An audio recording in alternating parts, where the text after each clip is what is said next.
will eigentlich ausreiten, aber ich weiss, die Madonna wird jetzt sehr schwer sein zum Einfangen. Ah! Hoi! Zack! Habe ich die. Ich habe mein Pferd eingefangen ohne Probleme.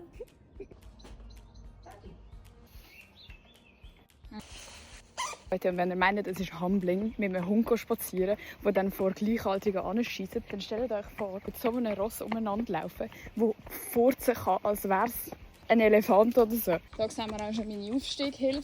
Also das nächste Mal, wenn ihr grillieren, denkt dran, ich war zuerst da. Ja, nein. Oh mein Gott. Wir haben ja einen Gurt an. Und wir immer so auf dem Ross noch kontrollieren, ob es genug eng ist. Sollte man sich währenddessen filmen? Definitiv nicht. Langsam. Haben wir da? Ah! Langsam!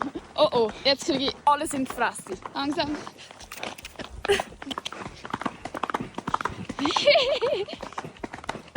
Haben wir noch alle dran?